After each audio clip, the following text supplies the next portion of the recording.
quit worrying about the stuff you can't control, because that will consume you and has nothing to do with right here, right now, what you can control. Here and now is all that matters, because technically 10 seconds from now doesn't exist yet. And 10 seconds in the past doesn't exist anymore. We had a barbecue here a couple of months ago, and she walked in front of a UFC fight. She's like, Dad, are those girls fighting? And she's like, how much do they pay to be there? I'm like, no, honey, they're getting paid to fight in there. And I could see her eyes light up, and I was like, oh shit. I have some understanding of what it feels like to quote unquote have everything, and feel like if that doesn't fix the way that I feel, then maybe nothing ever will. Everything I had ever worked for, I finally accomplished it, and I still was haunted by the demons of my past. I cannot be alone with my thoughts for 22 hours on the drive to Texas. But it's crazy how we're so inundated with external inputs that it's hard to just be alone with yourself for 9 minutes. It is. And you know what happens a lot of times when you're alone with yourself? All the little things that you've compartmentalized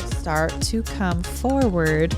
In this unique episode, I am sitting down in the hot seat to be interviewed by Scott Groves. And we talk a lot about mindset, we talk about moving through adversity, and a lot of it is deep diving on my story. And there are a couple of moments where I openly admit that I haven't talked about these things in depth before. So you get a little bit more of a glimpse inside, but also kind of that perseverance, championship mindset, and you know, the takeaways that really got me to where I am today. So I hope you enjoy this episode, and as always, thanks for listening.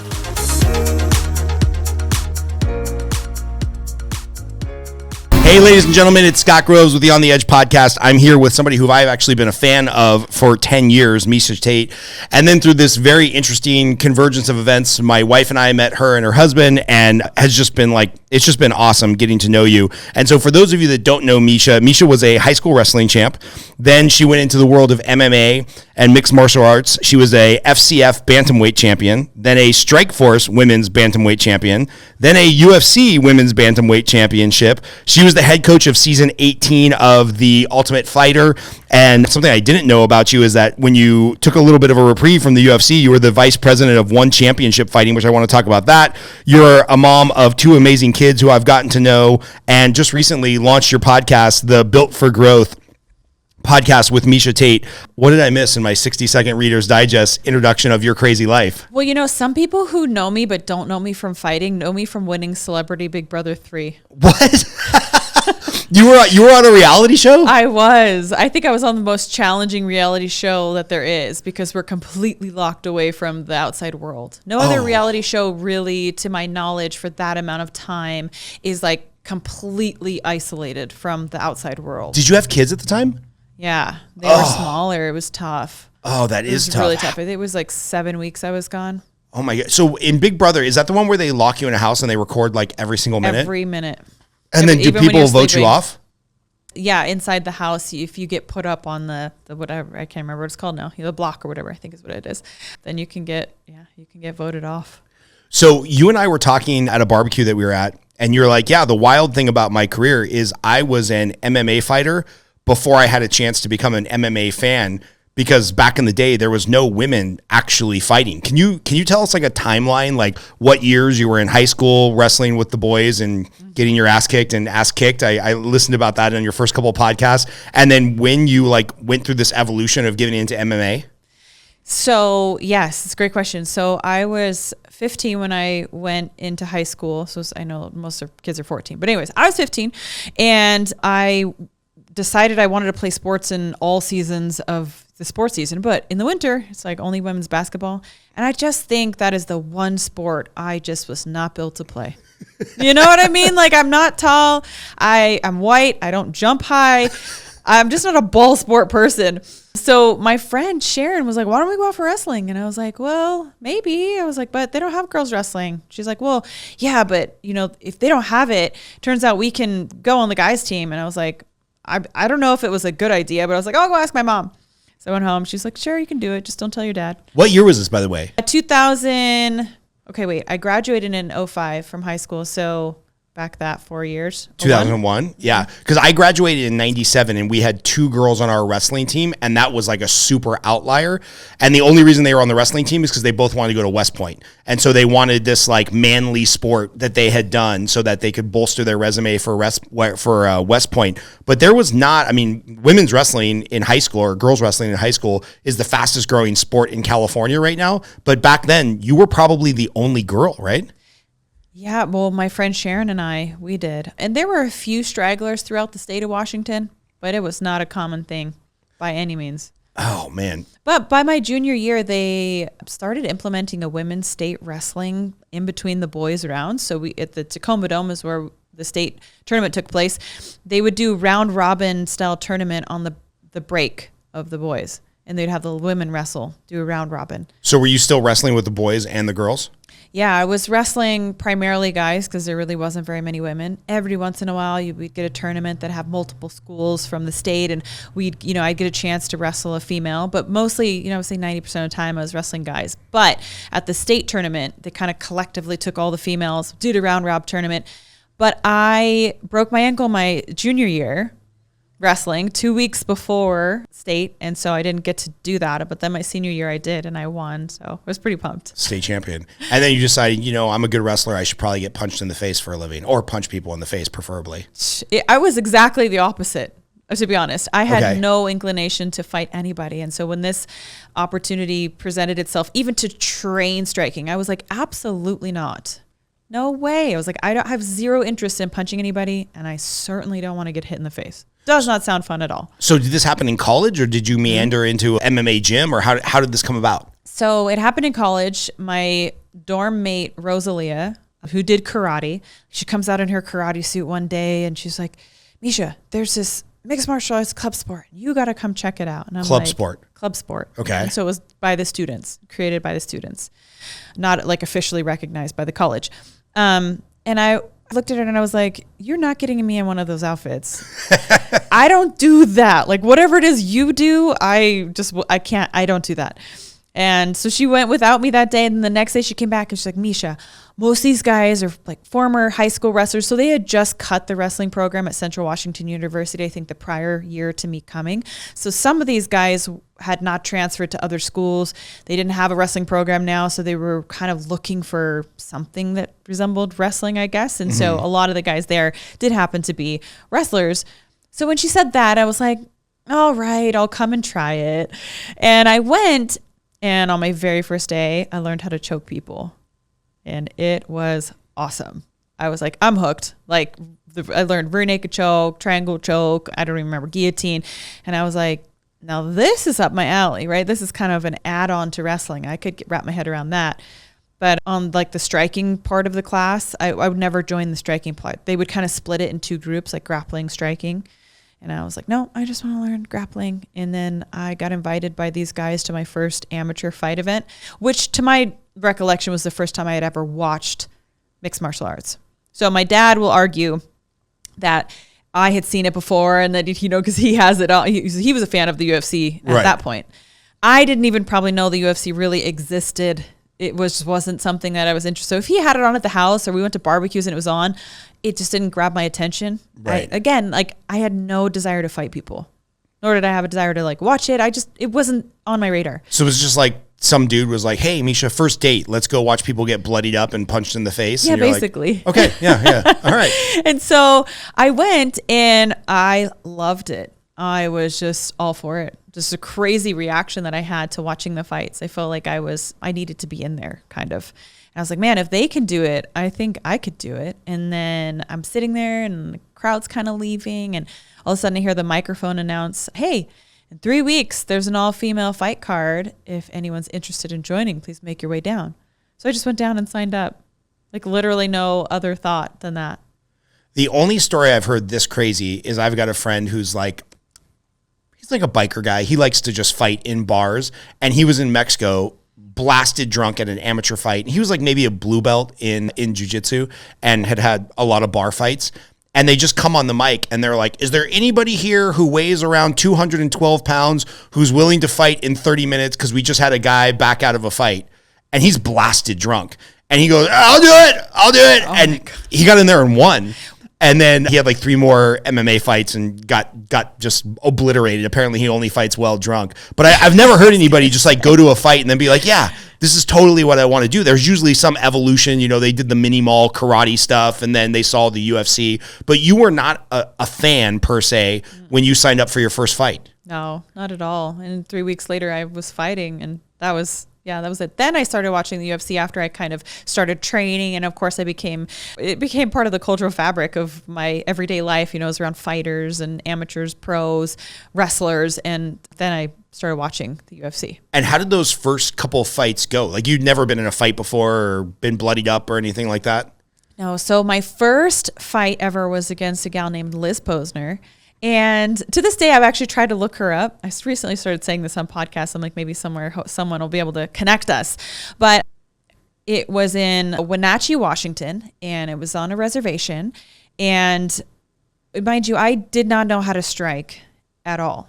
Obviously, you don't learn how to do that in 3 weeks, you know? So I started to learn that punching with your left hand was called a jab, and punching with your right hand was called a right cross. You went into your first MMA fight, like, not knowing what a jab was? Oh, yeah. I mean, I had learned in 3 weeks that it was called a jab, but to say that I did it well was, you know, a very big stretch of the imagination. So, no, I really was so rudimentary in striking. The only thing that I knew how to do was wrestle. I was also still very, very green in even the jiu-jitsu aspect of it. I knew probably 5 basic things. I knew like what a rear naked choke was. I knew what a triangle was. I knew what an armbar was. And I knew like a hitchhiker. I don't know if I knew. To get out of an armbar, maybe? Right, to get out of an armbar. Yeah. And I think I did use it once. I think she tried to throw up an armbar and I had a hitchhiker out of it, if I remember right. But that was it. But in the first round, I took her down. And I just remember being so surprised because I'm used to wrestling these monster men who are just impossible to take down. And she was so tall. She was a Muay Thai fighter. So her and her husband owned a Muay Thai gym up in BC, I think, in Canada. And I took her down so easy. And I was like, holy shit, that was like really easy. And I think I was just like admiring my own work, if I will. And then I don't even know if I threw punches on the ground in the first round because I kind of just wrestled her like a lay and pray round. I really didn't know what the hell I was doing. And in the second round, they had come with a better game plan. So as I'm trying, I have like 1, 2, 1, 2, try to rush her. She catches me in a Muay Thai clinch. I didn't know what that was, nor did I have any idea how to defend it. So pretty soon knees are flying up at my face. And at this time, amateurs are not protected in any way. You know, There's no puffy gloves. There's no headgear. There's no extra, knee pads, shin guards. These are things that you'll see now usually in most. You can still soccer kick people in the head back then and all types of crazy stuff. There was nothing. Because like, if I remember correctly, if we go back to 2001, 2002, this is still when most amateur fights are like in the back of a bar or a couple hundred people at a carnival, seen as like a spectator, almost like a cockfight. Like, it's just like, it's not in the mainstream, right? One of my first coaches, Dennis Hallman, has some crazy stories. Like, he literally fought in a dog kennel. I kid you not, where people like turned on like their car lights because the sun started to go down. So they all lit it with car lights. And he fought in like one of those big giant size dog kennels, but it's just like a little cage, rectangular shaped. I'm like, really? And like that, but that was luckily just a little before me. Right. So not saying that it was all smooth riding, from 2000. I think my first fight was at the very end of 2005. But it was starting to become a little bit more of an organized sport. So my coach, Robert Follis, who passed away, he was the inspiration for my podcast, Built for Growth. But he told me, like, he trained up at Team Quest. So with like Matt Lindland and I think Horodesky was there, like some of these other guys, maybe Randy Couture here and there. But anyways, they would train and sometimes they would go and just spar each other like in a garage on concrete. Just like, I mean, it just blows my mind, right? Just can you imagine being just not even fighting, but like just being taken down on hard floors, like your elbows, your knees, your head. And I mean, they're not drilling. Right. They're fighting. They're fighting. So luckily that wasn't my experience. I never had anything crazy like that. But the sport was still a lot of the blind following the blind, you know? So you get caught in this Muay Thai clinch and you're taking knees to the face. Is that the end of the fight? Like, did you lose that one or? No, fortunately. Well, I won't spoil it. Let me tell you. So I get my nose broken, just absolutely smashed with a couple knees. And Still looks fine. Yeah, you know, surprisingly, it's okay. It's I think I've just gotten lucky that it's healed mostly straight. Really lucky. But because I didn't go to the hospital after this fight, mind you, but my nose is just absolutely obliterated at this point. And I'm still trying to take her down. So I'm kind of driving so hard into her that I'm sliding down to her ankles. And which at that point, I think I'm relieved because at least I'm out of the way of her knees. But she spins around. She gets on my back. She gets her hooks in. She's trying to choke me. And I'm just watching this pool of blood in front of me grow. It's like there's not even, my nose is not even dripping at that point. It is a steady stream of blood. I am bleeding like a faucet. And I remember I'm kind of trying to defend this choke. And I think I'm just really taking it all in. Like, what in the hell am I doing? What just happened? Like, mind you, I've never been in a fight in my life. I've only been in wrestling matches. So I have never been hit in the face like this. And I kind of had to gather myself in that moment. And I remember she was having trouble getting the choke. So she sits up and she starts hitting me. And one of them hits me in my ear. And I don't know if you've ever been punched in the ear, like locally, and like it stings. And I lost my temper. I just think it's the only time in a fight I've ever lost my cool. I've always been very calm in fights, and that one I got pissed. And I started bucking her down into a guard position. So she was on my back. So imagine she just kind of reverses that, and now she's underneath me, and I'm in her guard. And I'm just mad, and I want revenge. I want blood. And I'm standing on my tiptoes, and I'm raining down these punches. And, you know, she's just kind of like, her eyes are squinting, and she's like holding her hands up, and I'm just trying to, you know, knock the living daylights out of her, give a little back, you know. And then we go back to our corners. I think the rounds were pretty short, 2 or 3 minutes or something like that. And my corners were just like jaw to the floor. Like they didn't know what to think about a female getting hit that way and trying to like stop the bleeding. And so I don't know why exactly, but they threw in the towel. And so I didn't get to go out in the third round, which I remember looking over at her when she saw the towel go in, and the look of relief on her face made me more mad than ever. I was so pissed because I'm like, I knew and she knew what I was coming here for. You know, in the third round, like she'd given me really her best, and I'd still turned the tides. And now I feel like a fighter had been born in that moment. So the third round was like, it was going to be mine. And I think I could have won the fight, but it didn't work out. So I started my career with a loss, and I had to just kind of revamp from there. So I feel like guy or girl, that could have gone one of two directions when you're sitting there looking at this pool of blood on the ground. You could have said, what the fuck am I doing? I'm never doing this again. This is the dumbest decision I've ever made.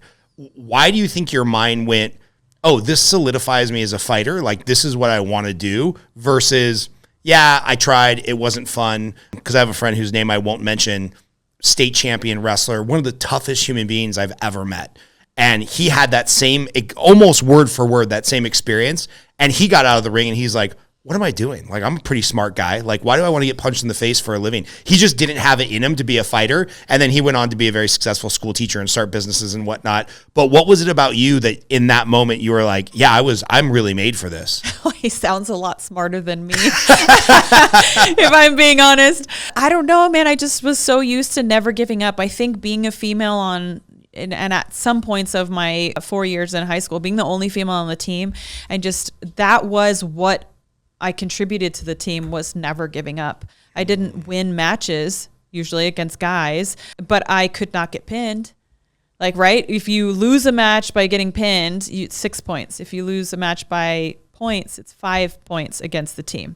So I would always try to just be like, hey, I'm just like, that is my MO. Just, you don't give up. And I think I just kind of had started to make my identity in that. So it didn't really matter how difficult it was, because even though that fight really broke my nose, I mean, I had been through the gauntlet in wrestling already. You know, I'd had plenty of bloody noses, cross faces, cut lips, mat burns, you know, injuries, you name it, broken ankle. So it's not like it was the first time getting injured. Right. It was the first time getting, handled in that way of striking. I just didn't know. But I also knew that I didn't prepare right. I mean, anything you want to do well in life, you don't just like, I'm going to just jump into it, right? I mean, You can. That's what I did. But then I learned a hard lesson and I was like, I got to prepare better. That's what it was. I knew it wasn't anything that I, wasn't capable of, just lack of preparation. So I don't know. In that moment, when you're on your hands and knees and there's blood coming out of my face, and I don't know exactly why I chose to not just tap out or give up in that moment, or why I kept fighting. But I just think it had to come from, deep within me and my soul, my spirit. Say some people fight or flight, like some people's just instant reaction is to run from things. Yeah. Mine is not that. My instant reaction is to run to things and through them. So, I mean, that carries on in everything that I do in my life. And sometimes I have to facepalm myself and be like, why did you do that was so dangerous, but it's just how I'm built. I'll give you an example. One time my little 9-pound Chihuahua was with me and we were walking. Mind you, I'm 6 months pregnant with my daughter. We're off on a walk and somehow this cane corso, I don't know how you say it. Cane corso. Yeah, it's a big ass dog. It's a big Mastiff dog. Got out from somebody's yard. And this dog is bolting after my dog. And I'm like, my dog's about to be a Scooby snack. Yeah, Chihuahua versus... Yeah, so my dog was a little bit ahead of me, and the dog was coming from the side, so my dog started to run further from me, and this dog... So I'm bolting after this dog, and he gets kind of on top of my dog, and my dog luckily scoots back really fast, so now he's underneath the belly of the dog, not quite in the mouth, and so I tackle this dog. And then I don't know what happened because it all happened fast. I pick up my dog and then this dog's running at me and I push kick the dog just as it's launching at me. And I went home and I'm all shook up, and luckily the dog wasn't aggressive towards people.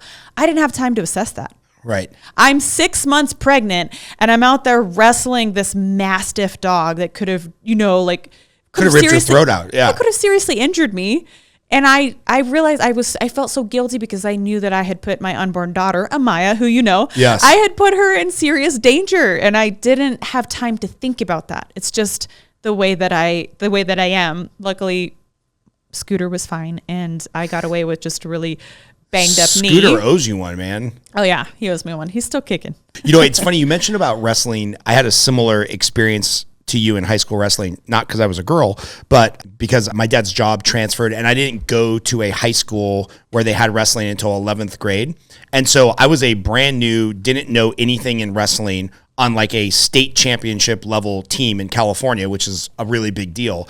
And it just so happened they had a hole at 160 pounds on the varsity team. So they're like, whatever, Scott tries hard. We have this hole to fill. And there was so many times I was going out to the mat and my coach was like, just don't get pinned. Dude, that was it, right? We need you to just get the team an extra point by not getting pinned. And I had so many matches where it was I was dying. I didn't know what I was doing. I'm wrestling against the guys that have been doing freestyle camp since they were 4 years old. But I'm all right, I got to just not lose. Yeah. And there's some tenacity that comes from wrestling, which I think is why something 60% of the UFC fighters that have ascended to a championship level come from wrestling. What do you think it is about high school wrestling, which is kind of an overlooked sport in America? Everybody wants to go see football or girls volleyball or something. What do you think it is about high school wrestling that creates that tenacity in boys and girls? Well, it's one-on-one. And although the battle that people see on the outside is physical, it is so much more than that on the inside. The mental durability that you have to not give up on yourself, even when you're being squished and someone's got you almost 2 shoulders down and you can't breathe and you are fighting for everything that you have to not get pinned. People who play sports don't often have to get that deep with their self. I don't think that happens necessarily in basketball. I played volleyball too, these running, although they can be introspective, and you're talking about a combat sport where someone else is trying to force you and move you around and you're battling hand to hand. That's just one of the most raw forms of competition that there is. And I think that it forces you to spot your weaknesses and solve them, try to eliminate them if at all possible. And to your point, my senior year as well, we didn't have a 145-pound we didn't have a 152-pound wrestler. We had 2 145ers. I was one of them. I didn't know how to cut weight, by the way. I fight now at 135. So had I known a little bit, I probably could have been a little lighter, but I literally just would walk in at whatever I walked. And we had our team captain who was a 145-pounder. So we did not have anybody at 152. So what would happen is we would both go in, the team captain and I, and weigh in at 145 pounds on varsity, by the way. We had no 152-pounders, no amateur, no JV guys. And then the coaches would decide who would wrestle 152. So that meant that sometimes, and this is just my 4th year of wrestling and only in season, I'm not talking about year round. Like a lot of these guys do those camps, like you're talking about. Yeah, Greco-Roman, freestyle, all this crazy stuff. Yeah. Yeah, they do all of it. Or they've been doing it since they're kids, or at least since middle school, I would say.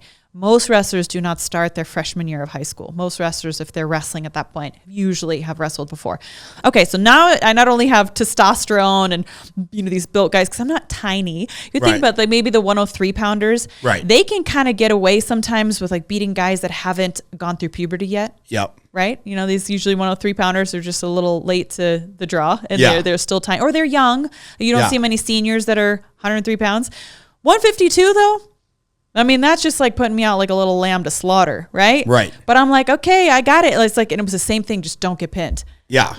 Because I'm sure you were a strong girl, but you're wrestling a man, an 18-year-old, 152-pound guy. Yeah. Yeah, you must have been really tough.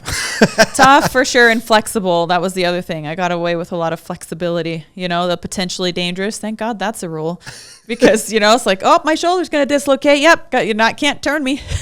That's wild. So you didn't understand in high school like how to cut weight, because like you said, if you fight as a seasoned pro female who's probably got a lot more muscle mass on you now than you did in high school at 135, and you were walking around at 145, then what does your weight cut look like when you have a UFC fight? Like, where do you start? I know I'm not supposed to ask a woman her weight, but in this context, I think I can. Where do you start when you start like a training camp for a fight? And then are you 135 for like 3 seconds to weigh in, and then you're right back to 145, 150? How does that weight cut work? Because that always fascinates me. It's more like an hour and a half to 2 hours, I would say, that we're 135, maybe a little less. Depends on how late you show up to weigh-ins. But yeah, really like just a short period of time. And you show up, and then if you're waiting there for weigh-ins to start and the paperwork and all this stuff, then sometimes you're there for a little bit longer. But anyways, yeah, to answer your question, I usually start my training camps at about 149, 150. Okay. Maybe 152. And then I will diet down wherever I'm at in that range to 147. And I usually just sit there. And then I cut from 147 down to 136, and then I come back up. Holy cow. So the last 11 pounds is water weight, sauna, just being miserable? Yeah, basically. It's once you stop eating, you lose a few pounds. Usually my water cut starts from about 143. So the part where I actually have to work to get it off. I'll usually drop from 147 to about 143, 144, just by not continuing to drink or eat. And then I will have to work to sweat the rest off and actually start the dehydration process from about that weight down to 136. Do you ever worry, and I'm sure guys worry about this too, but maybe it's specific to women. Do you ever worry like what that's doing to your endocrine system, or like if you're going to be, have problems as you get older? Like, is this a thought, or has the science advanced enough to where you're like, no, it's pretty safe the way that I do it? Oh, I know I messed myself up a few times doing this incorrectly. As I mentioned, the blind leading the blind, that was one of the last parts to come around in our sport, our relatively young sport, was the science and people who actually knew how the body works, because we used to just do the dumbest things. So I have revamped and changed everything about the way that I cut weight. But I used to drink distilled water, cut all the salt out, eat like carbohydrate foods, which would hold water. I didn't know the first thing about it. And then I'd get in a bath that was as hot as I could possibly stand it, which doesn't make any sense because all you needed is hot enough to sweat. You don't want to cause, like a heat stroke basically. But it was just like, oh, the hotter the better, It's like you're burning yourself to get in, and you're sitting in there and you just feel like you're going to die because it's just, you're overheating. Your body can't sweat any faster than its max sweat rate. So it doesn't help to make things miserably hot. We didn't know that. They would like lock me in a sauna, and you're like on the ground, like breathing the little bit of air that comes out from underneath the door because you think you're going to die, and used to do it all wrong. Now it's completely different. And I would say for me to make weight from 147 is no problem at all. What's the new science? Does it still involve the sauna and stuff, or are they regulating your salt? Because I had a drill sergeant, ironically, in the Army who was a real undersized guy. Like maybe at his heaviest, he was $135, $140. And when he went through special forces training, the final mission is you just walk with like 100-pound pack until they tell you to stop. And it's like, it ends up being about 22 to 25 miles. But he was terrified. He overdrank and washed all the salt out of his system. Yeah. And he ended up in a coma for like a month. Like he was a Ranger. He went to Green Beret training and he washed out because he washed all the salt and the electrolytes out of his body. But is the science caught up now where they know how to keep your body safe while you're shedding the water weight? Yes and no. I still question a lot of the science that these athletes use, and there's still misuse of salt, in my opinion, and electrolytes where there's a reduction in it. I don't believe in that. I eat a shit ton of salt. I eat a ton of salt.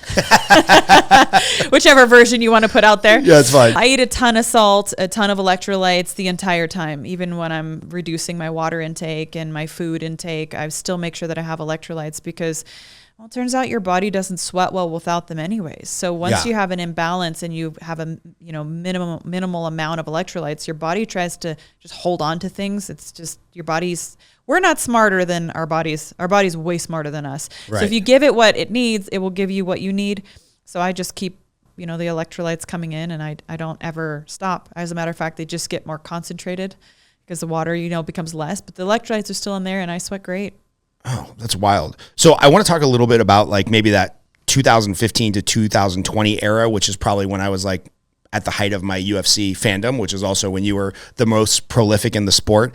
And there was this weird triangle at the top of the women's division where it's like Ronda beat you beat Holly beat Ronda. And it was like this there was basically three of you. I mean, there was a lot of people in the bantamweight division, but you three were and are, in my opinion, the best at the time. Can you talk a little bit about that time, winning your championship, any fights maybe you wish you had back? Not to bring up a sore spot of the losses that you've taken in your career, but I think that's part of your story, like you and Ronda's rivalry. And I know from what I've read online and from what I remember at that time, although my memory gets hazier and hazier the older I get, there was a lot of admiration, but then there was a lot of shit talking, but then there was some respect, but then you guys competed against each other on coaches and there was more shit talking, which I think you came out ahead because I think both your fighters won in that season of The Ultimate Fighter. Yeah, Juliana Pena, she just won the belt again. Yeah, that's awesome. Can you talk a little bit about that triangle of champions? Yeah, so it was well, I lost Ronda and then Ronda went to fight Holly. Holly beat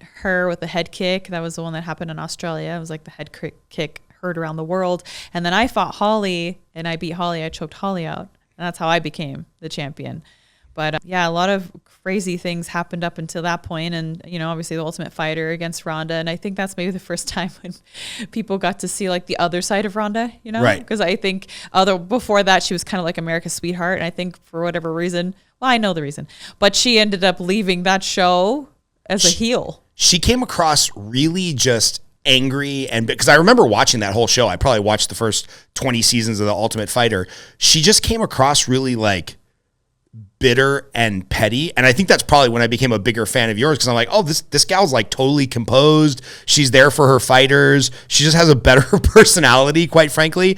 And Ronda just came out of that show looking horrible. I don't know if she was going through a divorce during that show or I don't know what was going on, but it was very good for your PR and very bad for her PR. I think the worst part of it is you could expect her to be However, to me, we're rivals. We're going to fight each other. You could expect that on a reality show, that she's going to be a bit pissy or a bit, rude or whatever. And I expected that, and I was fine with that, to be honest. What I really hated about it was how she treated everybody else on the show, like the people who work behind the scenes, the people who were interviewing, the producers. Like, these people are so nice. Like, they're still friends of mine to this day, who are literally the nicest, kindest people, just trying to do a job. And she would just shit on them. Like so mean. And I just never understood why she thought it was okay to treat people who can't fight back like that. It's me, sure. Of course. Like, yeah, you can understand trying to get into your head, trying to set up the future fight or the publicity for it. That all makes sense. But like, why shit on the camera guy? That guy's just trying to do a union job. I didn't get it. And it was just like she was unhappy, and it seemed like she was just unhappy in some part of her life and taking it out on all the people that she knew she could get away with that. Because if somebody's job came to the line, it wouldn't be hers. Like, if she had a problem with somebody, she'd just be like, Dana, get him. Like, I don't want him. So they knew that they had to just play along and to just be treated like crap. And I just don't, really bothers me. So like, I was so sad when I lost the fights against Ronda. The first one I was sad too, but the second one for sure, after having done the whole show with her, because I felt like I wanted to defend those people. You know what I mean? Like, I wanted to get one over on her just because, and it just didn't work out. But it truly was such a humbling experience. And it taught me so much about character development and getting over those losses and wanting something and working so hard for it and not getting it and actually losing it in like the worst kind of way. You know what I mean? How was that? So, losing not only by armbar again. Right. Which is kind of her specialty. Right. Yeah, it was definitely her thing. She was great at it. Really ahead of her time. And it was so hard to find training partners for Ronda at that time. There wasn't really women doing judo, doing fighting. There were some men that would do it, but totally different style than Ronda. So I'd like try to figure out, get a feel for judo. But she was just she was before her time. Yeah. So anyways, I lost. And then, I went to shake her hand at the end of it, just to be sportsman. And she refused. She just walked away. And it was just like, I just couldn't understand why I wasn't able to win in that moment. But now looking back on it, and I say, you know what? It was exactly how it was meant to be, because I wouldn't have learned the things that I learned and be forced to grow through that tremendous adversity that was presented to me had I won. And, right. I don't know, I think it made me a more well-rounded person, not even just as an athlete, just as a person, to know what that feels like. And that's would be anybody, somebody who loses their job, like to just know what the ultimate loss is, like something that's really important to you and missing the mark and losing that. It's like, I know what that feels like. It's really hard. Well, what's crazy is that Dana White and the UFC went over a 5-7 year period because of people like you and Ronda and Holly Holmes, went from like, a woman will never fight in the UFC. It's not interesting. They're not strong enough, whatnot, to now you have multiple cards a year where women are headlining, right? And it's like, I pulled up just so that I didn't think that I remembered this wrong. I was on YouTube before our interview. I was like, did Dana actually say that? Like, women will never fight in the UFC? Yeah. And sure enough, he did. So many times. Yeah, you were at that forefront of like women being accepted into the UFC. And I don't know. I don't mean to overplay my hand, but it's like, do you feel that there's a certain legacy there that you helped build and you're still building as an active fighter on the roster? And you're a pretty humble person, so I don't know how you like to talk about yourself, but it does feel like if it wasn't for the three of you, Holly Holmes and Ronda, like there might not be women for people like my daughter to look up to, who we had a barbecue here a couple of months ago. And she walked in front of a UFC fight and she's like, Dad, are those girls fighting? And I was like, yeah. And we've talked about how much dues cost to go to jiu-jitsu. And she's like, how much do they pay to be there? I'm like, no, honey, they're getting paid to fight in there. And I could see her eyes light up where she's like, I could fight somebody and make money for it. And I was like, oh shit. I'm like, what did I just do? I know. People ask me like, would you want your kids to be fighters? I'm like, absolutely not. Yeah. But if they were, I'd try to make them the best in the world. Right. So where do you think you fit into like that legacy building of women's fighting in combat sports? Well, at the time I didn't realize this, but I look back on it now and I'm so grateful to have had a rival like Ronda. So, I mean, I'll be honest, give credit where credit's due. Ronda led the charge without a doubt. She beat me with an armbar in my first fight, and I refused to tap out. And it was a good fight. It was back and forth, I think. It was competitive. Yeah. She got me in that armbar, and I wouldn't tap, and she snapped it, bent it backwards, like 90 degrees backwards, and I still was just not tapping. And finally, the fight ends. I lose via the armbar, and I remember thinking prior to that fight, a long time, like years before, when Dana White was starting to be asked, when will women's MMA be part of the UFC? Because Strikeforce had started putting these women's fights on, and there was some proof in the pudding. When they put Gina and Cyborg, it was their biggest selling card ever. Right.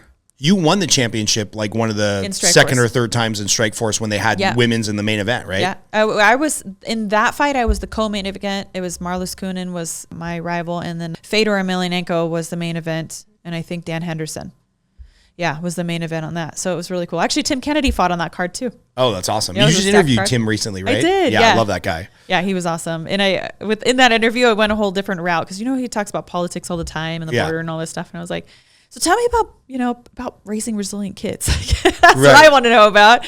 How do you do that? And Apogee, obviously, is a co-founder of that, which is obviously something you and I are a big fan of. So where was I going with that? Legacy. Okay. So I remember years before that, and I fought in Strikeforce. I won the belt against Marlis Kunin, and then my next fight was Ronda. But somewhere in all of that, I remember thinking, but you haven't watched me fight yet.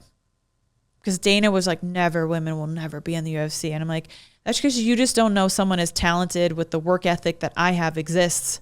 You haven't seen me fight yet. I can change your mind. And that is a lesson that I learned by wrestling on the wrestling team, because they did not want me there when I first showed up. Really? Absolutely not. Like that. And I don't think they were bad guys. They just had this preconceived notion that women can't do that. It's too hard. It's not made for women. Women don't belong on the mat. And they tried to get me to quit without a doubt. I remember my first day, I was like, I wanted to learn a move, and they just put me in with, I later learned, like, he placed like third in state. He just smoked me.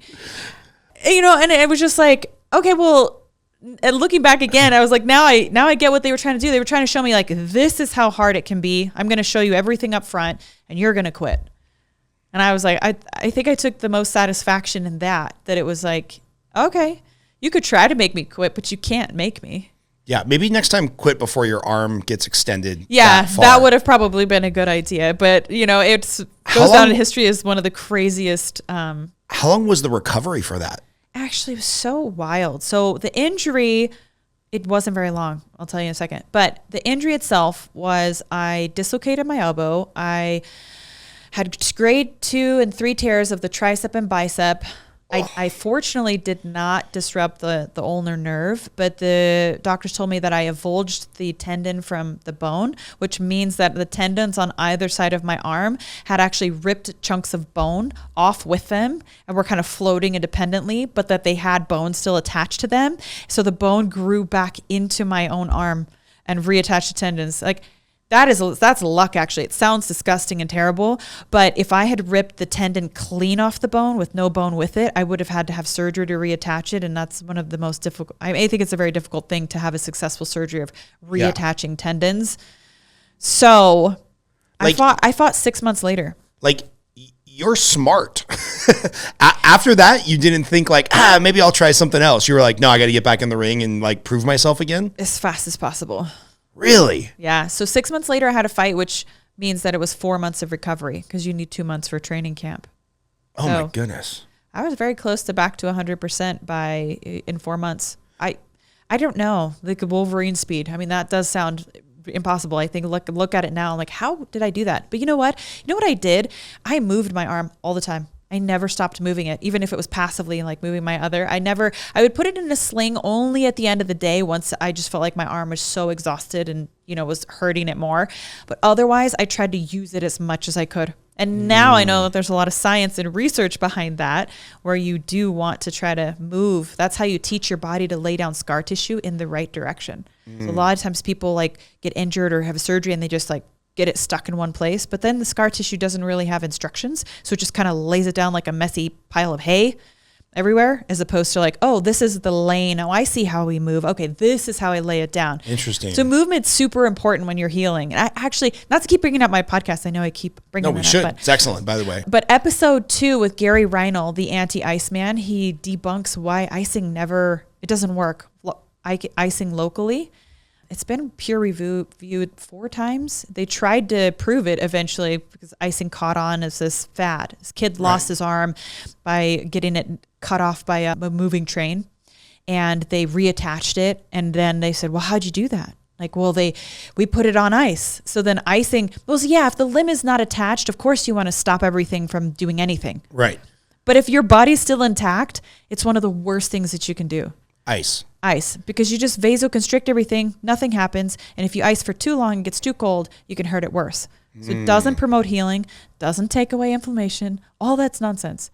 It doesn't work. So that's wild. I remember, now that you're mentioning it, reading something years ago when Kobe Bryant tore his Achilles, and the old science was, okay, we're going to repair your Achilles. You're going to stay off it for 8 weeks. But luckily he had a trainer who was ahead of his time. And he's like, no, like 3 days later, he was on the treadmill. Now he was in one of those air suit treadmills that takes most of the weight. Yeah. But the whole point was, especially because the Achilles gets so little blood flow, you've got to get moving right away, or else, to your point, that scar tissue doesn't know how to heal. And it's a forever injury instead of something you can come back from. Correct. Yeah. Movement is healing. I mean, and that goes for whether you have an injury or whether you're a person who's aging, which we all are. Right. I mean, movement is medicine. The day that you stop moving is the day that you were on a trajectory towards death. If I'm being honest, you can, and you lack a quality of life. Like when an elderly person gets bedridden, it's not long. Yeah, it's over. Right? It's over. So the more that we move our bodies, the more we move towards having longer longevity and better quality of life and all of those things. But it also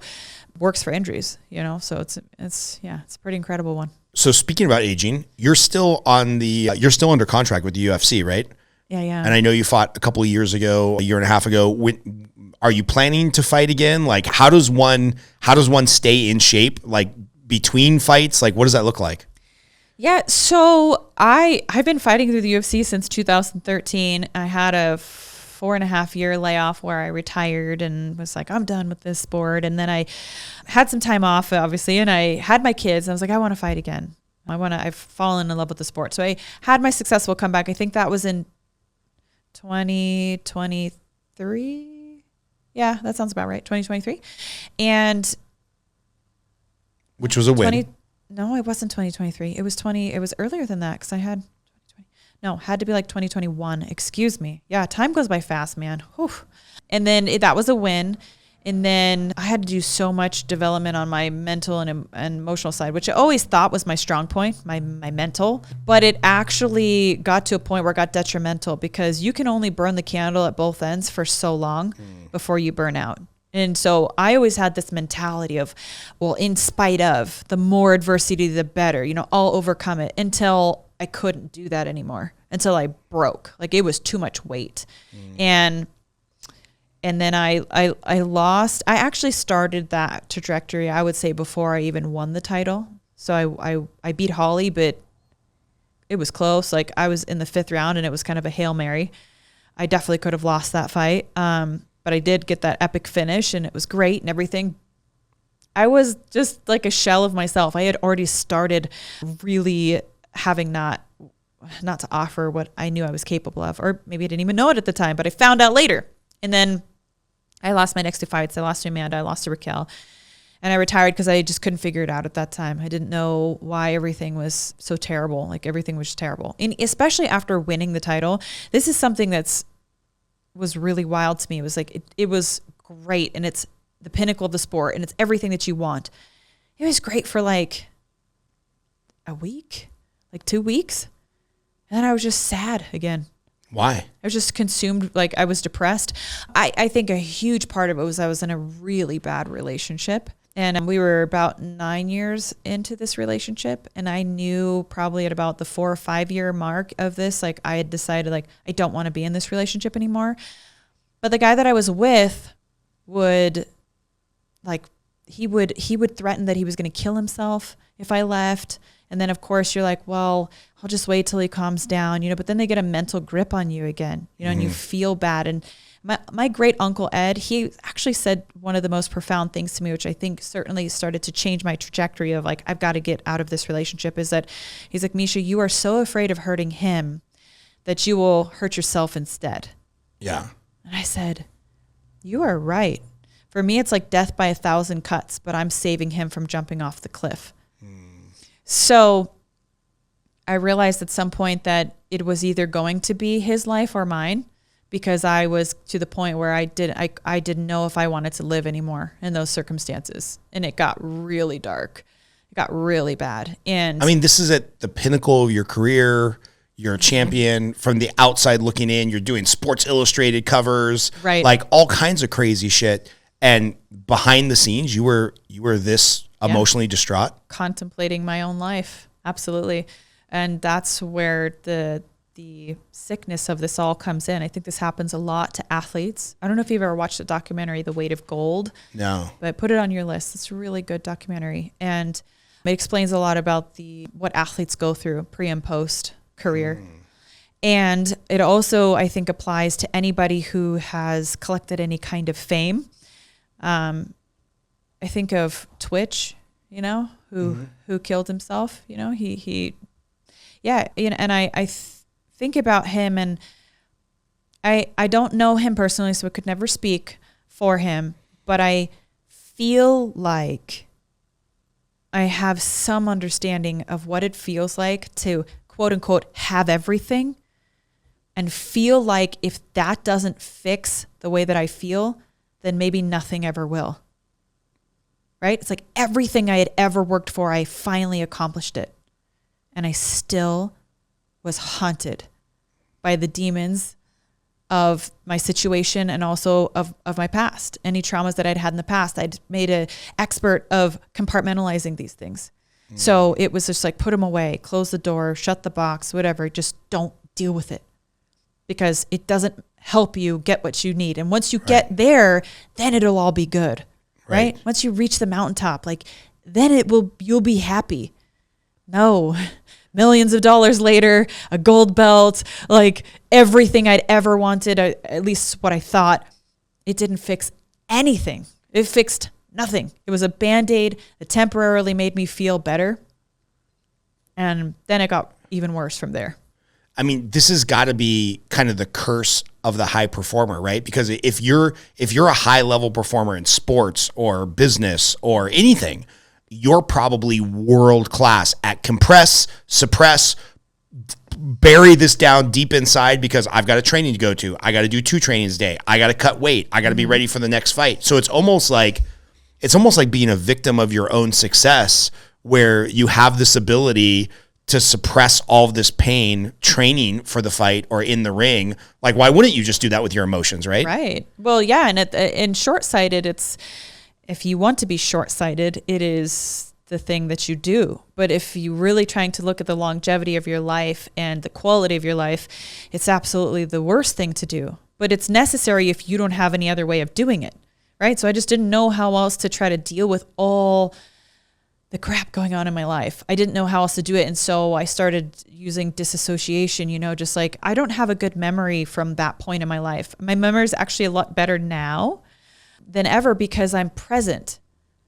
So much of my life during that time, the way that I dealt with it was just to be somewhere else. It was almost like an out of body experience, I'm not literally, but, you be, doing these things and just don't, why don't I remember that? Everyone else remembers that dinner. I don't remember that. I don't remember this.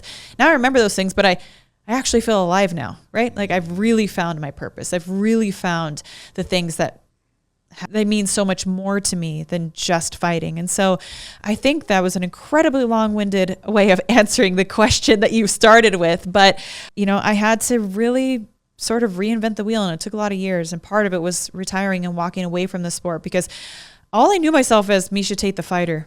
So I didn't know how to associate myself with any other identity. I'd really tied my entire value into a single outcome.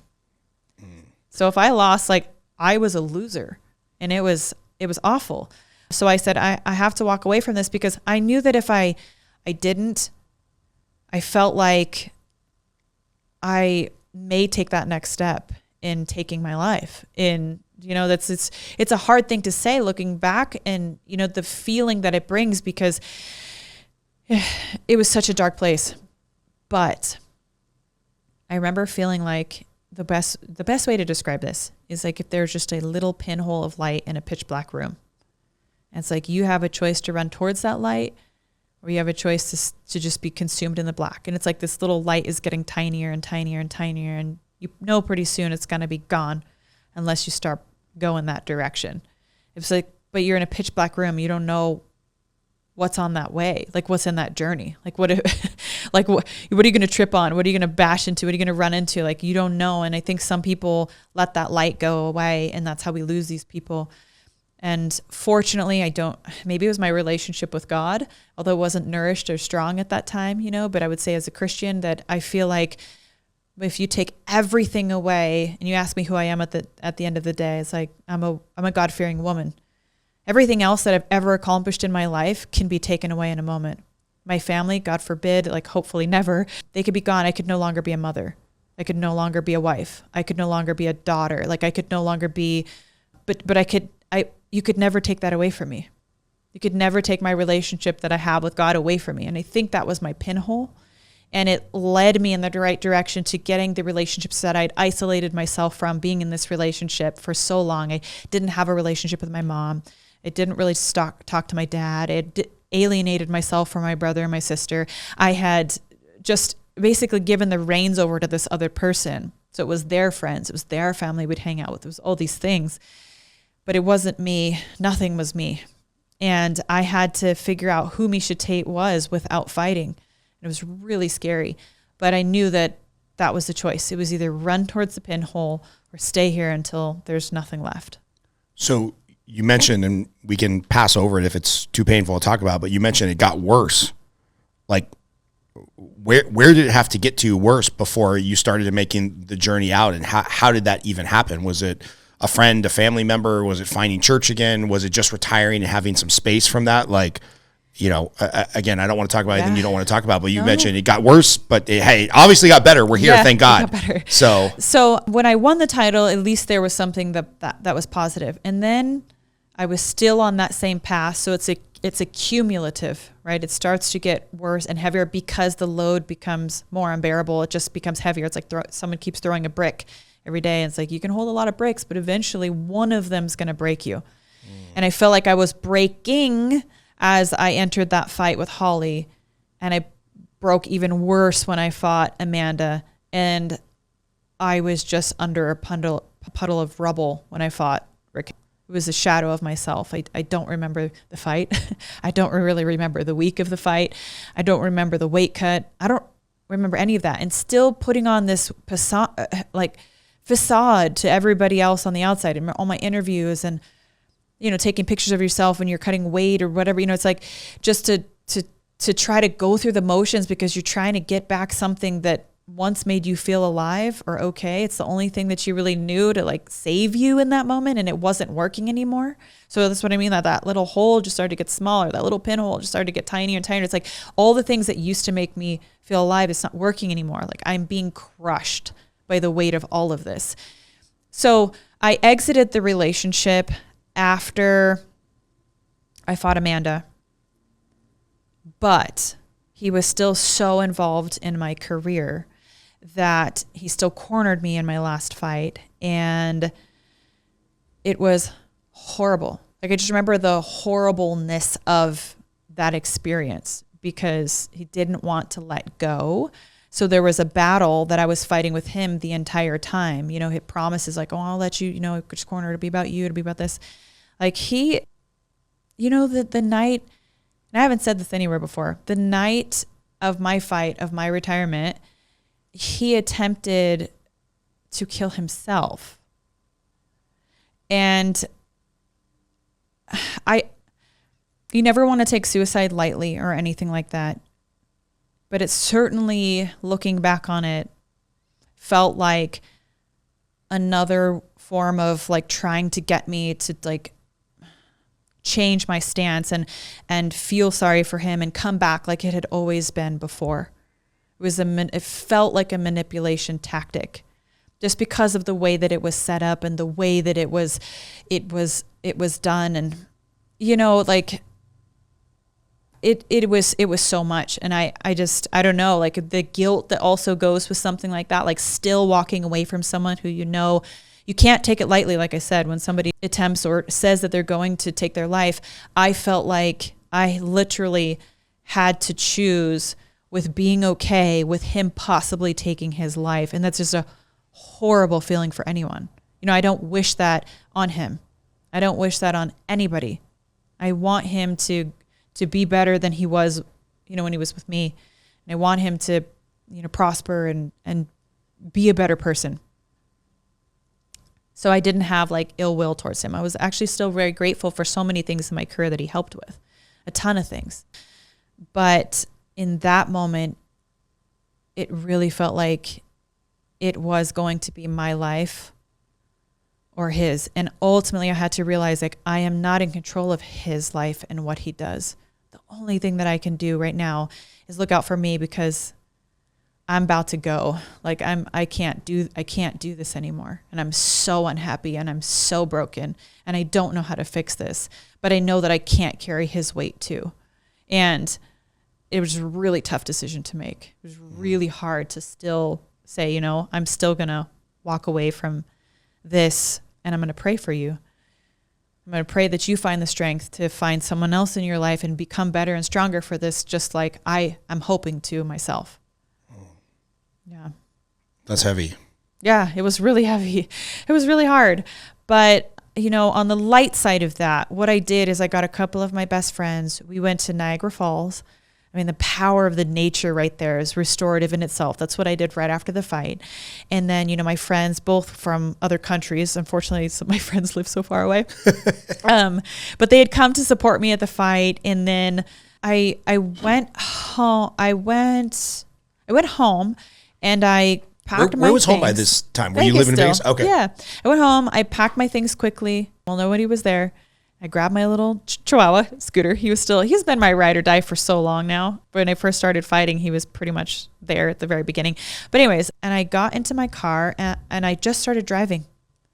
And I was like, I don't even really know where I'm going. I think I'm just going to head west. It was in Vegas. I was like, I'm going to go to California, and I think I'm going to end up in Washington. I'm going to try to reconnect with some family and stuff like that. And so I just drove through California. I drove up the coastline. I slept on the beach. I slept in my car. And I mean, I'm like former world champion, right? Like, yeah. Yes, I could have afforded a hotel. Yeah. I didn't, it wasn't the purpose. The purpose was to find where I reconnected. This is your whole eat, pray, love moment. Yes. Yeah. Exactly. And so it was whatever sign on the freeway was like, okay, I'm going to go there. I'm going to go check that out. Like there's a hike over there. I'm going to go over there. I'm going to go on the beach. Whatever it was, because I was trying to find like what it was that made me and feel whole outside of fighting. Because I also felt like there wasn't a way to separate the relation. I clearly wasn't able to exit the relationship and still have him be like a coach figure without the chaos of it. So I didn't know how to separate any of those things.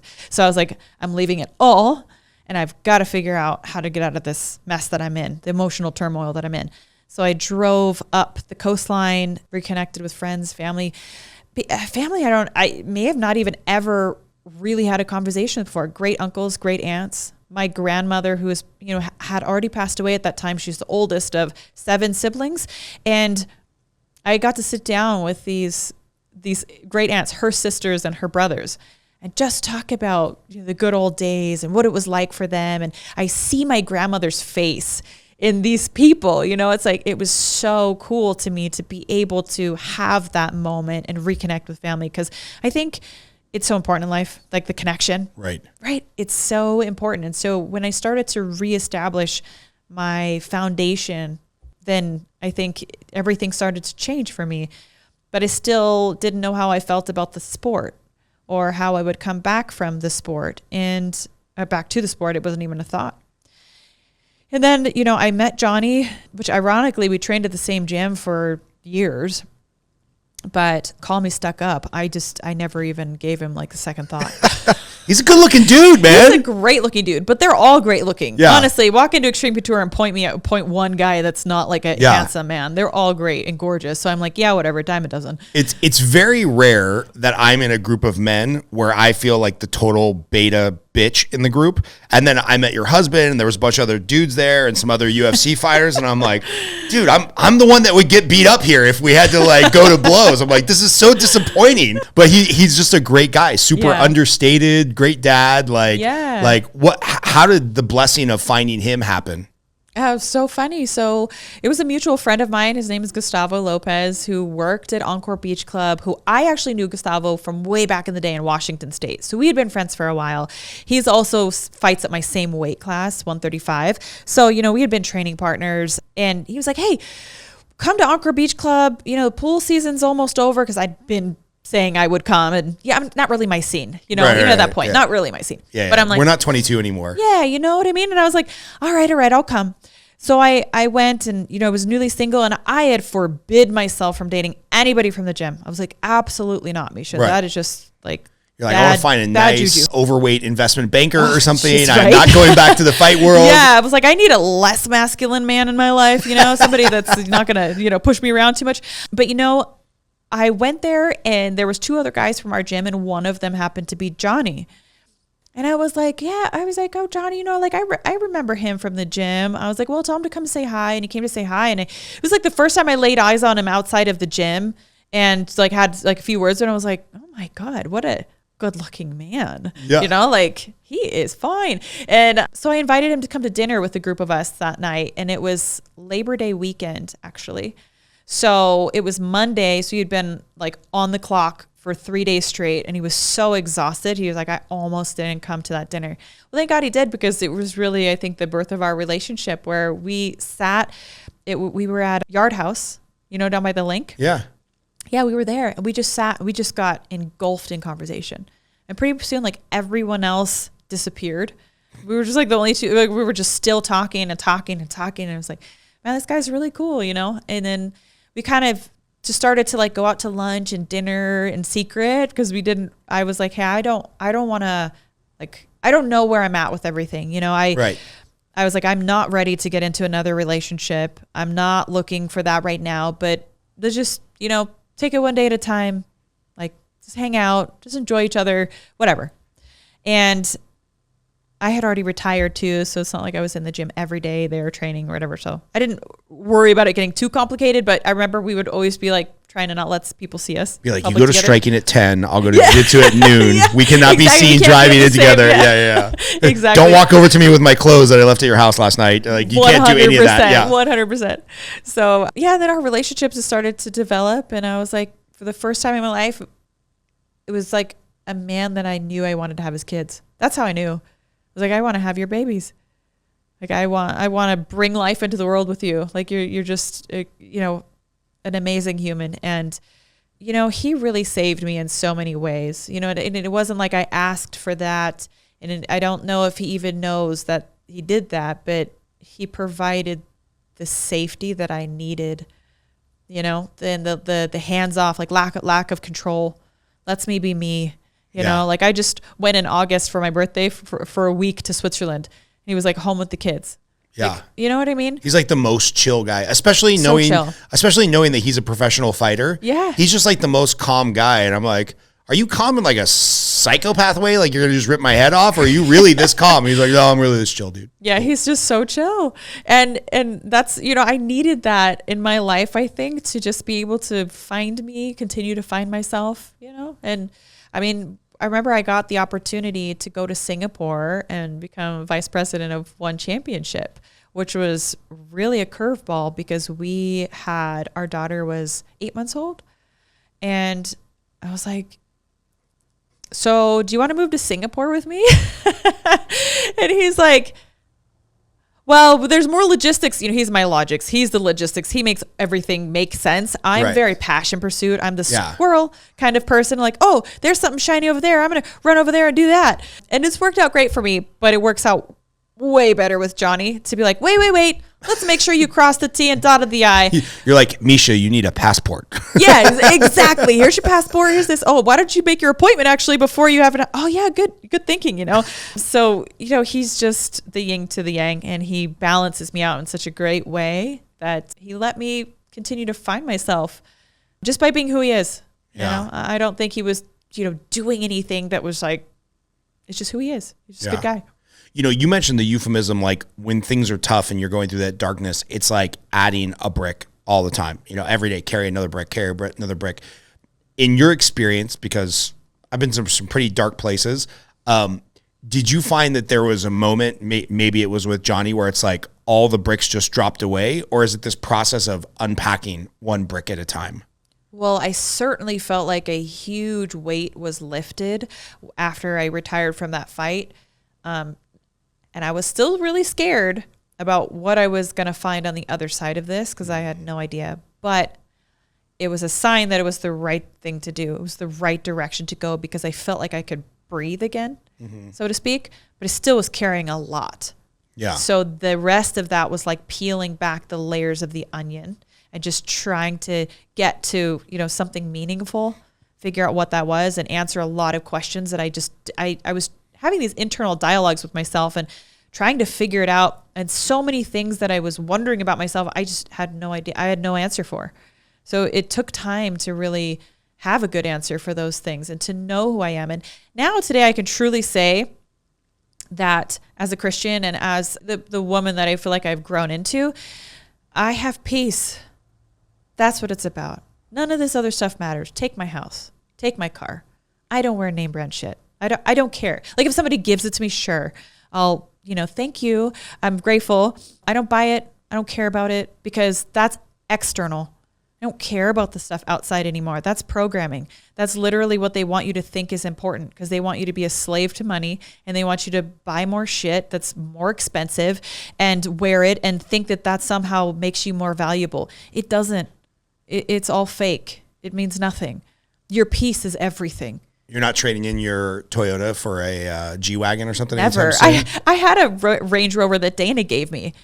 And I had it for a few years. I'm like, this is too stressful. It had like white leather seats. And I was like, I've got to get rid of this. Like, I'm not made to maintain a car like this. So, but that's just, I like simple because it's manageable and my peace, it's everything. Like, you can't steal it from me. You could try whatever. You can't steal my peace.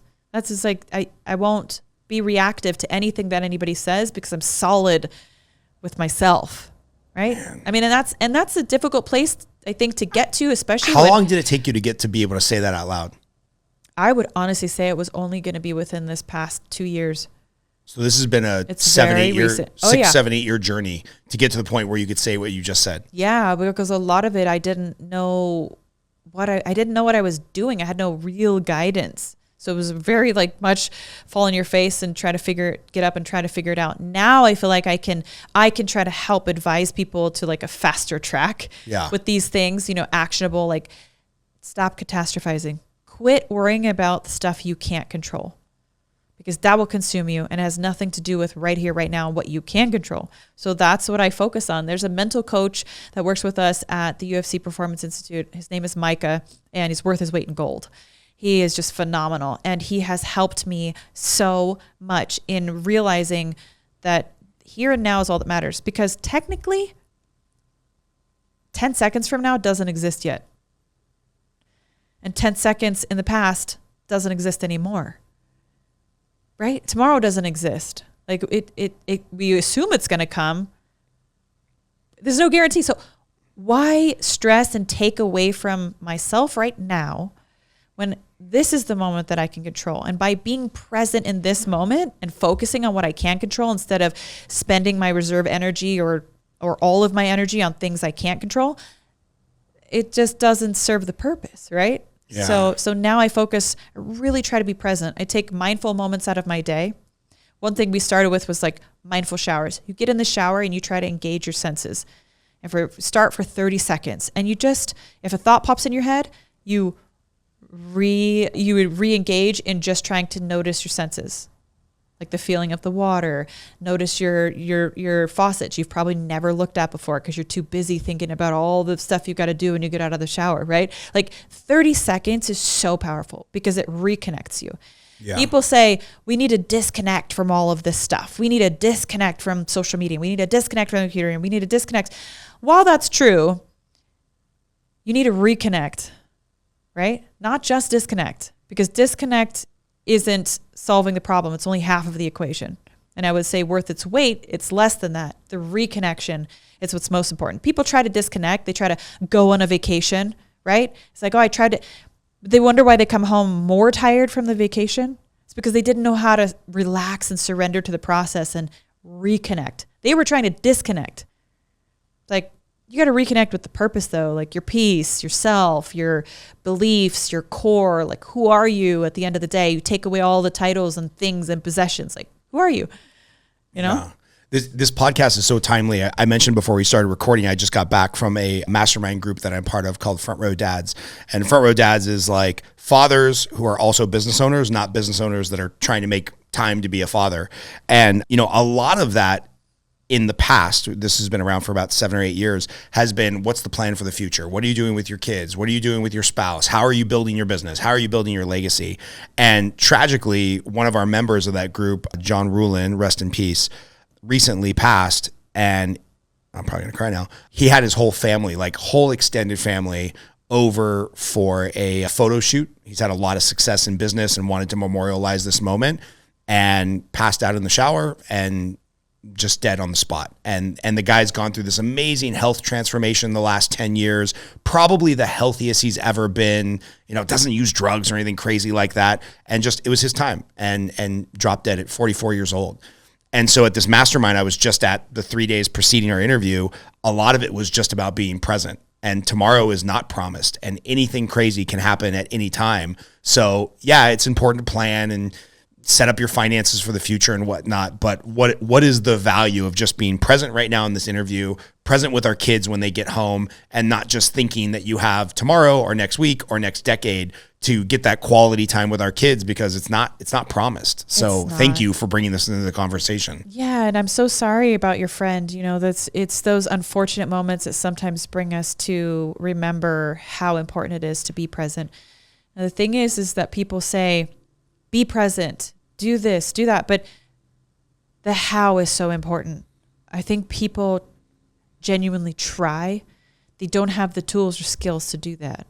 And I think that's where I want to come in and be a voice, because not only have I been through really hard moments, really dark moments, really challenging moments, really great moments, but it's a skill set. You don't just suddenly become present. Right? Like, you don't suddenly just be like, okay, I don't want to take tomorrow for granted, but okay, where's my work list again? Like, they don't know how to do it.